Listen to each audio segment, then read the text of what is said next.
Здравствуйте, дорогие люди! Совершенно нестандартный у нас сегодня ролик. Ролик о том, почему у меня как бы перерывчик небольшой на канале. Мы занялись капитальной работой, которой я никак не могла решиться, на которую я никак не могла решиться. Видите, это дымоход от камина. А вот что сейчас у нас с нашим мраморным камином. Видите? Вот. А вон там лежит уже снятая плитка мраморная. Это вот то, что осталось.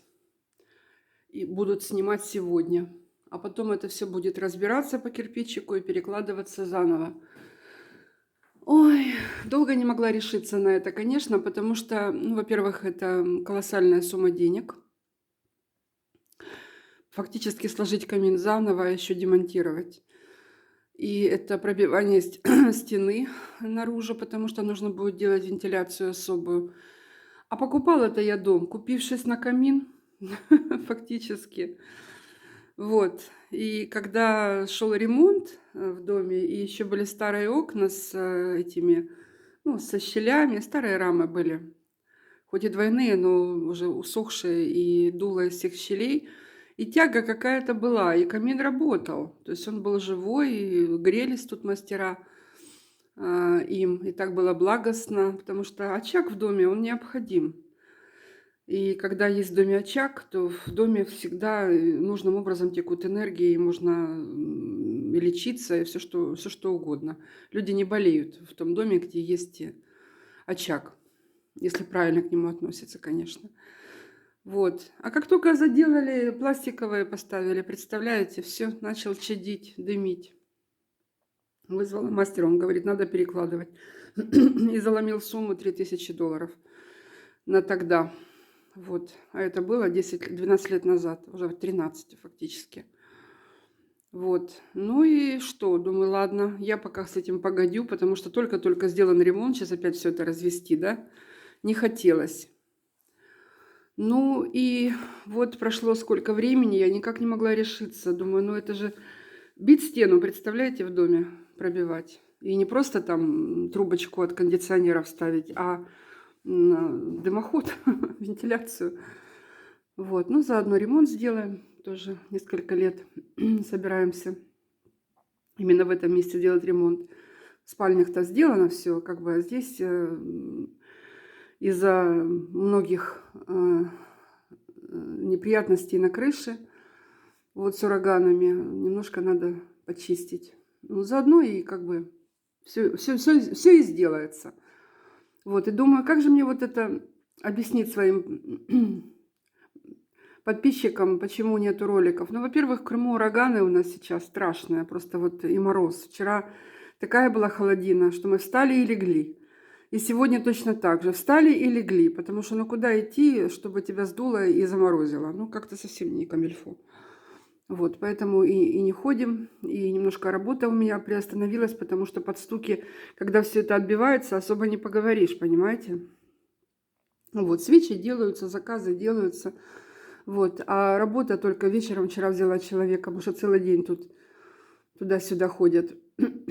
Это же надо все выносить, отбиваемое, да, а очень много мусора.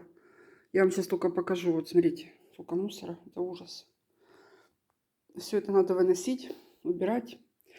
Вот.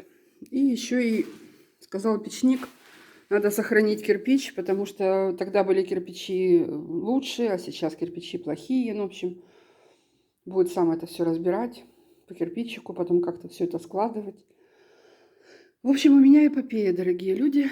Однако обещаю, это замечательный результат.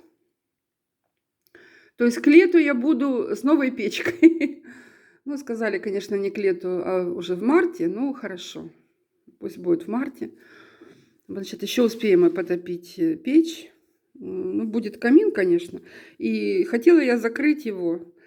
А печник говорит, ни в коем случае, это жар. Вот, но у меня тут сделано, видите, как было, показываю этот бедлам. Вот тут плитка уложена так, чтобы летели угли на плитку, а не на пол деревянный. Уже пол дерева под лаком. Вот. И специально так продумывала, чтобы перед камином угли очень сильно вылетают. Очень сильно. Ну и решетку, конечно, я поставлю. А так вот, здесь очень много топилось дров, жарилось даже, что-то мы тут жарили в этом камине. Но это когда был ремонт, опять же, когда были старые рамы. А сейчас вот не хочет он, дымит и все. Несколько раз я пыталась за эти годы его, конечно, реабилитировать своими силами. Никак. Сколько людей приходило, советовали. И все было не то. А вот нашелся дядечка. Вы знаете, это очень тяжело найти человека, который в этом что-то понимает. Очень тяжело.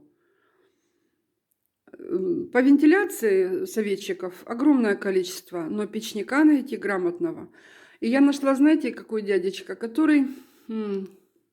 В Евпатории есть мечеть в центре города на набережной, которую никак не реставрируют уже который год.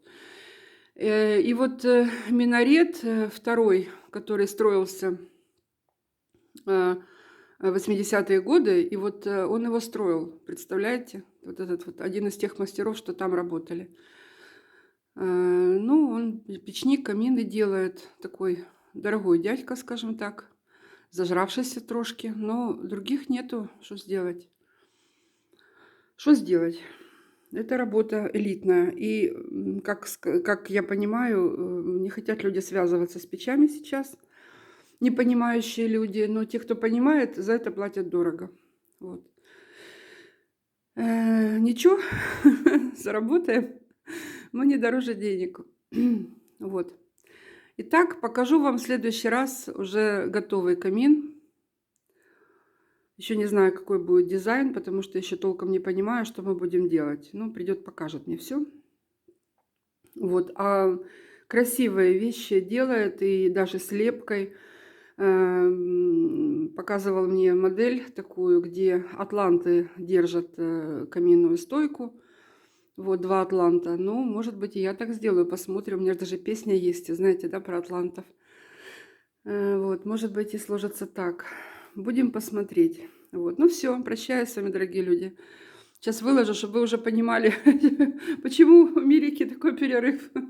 До свидания вам.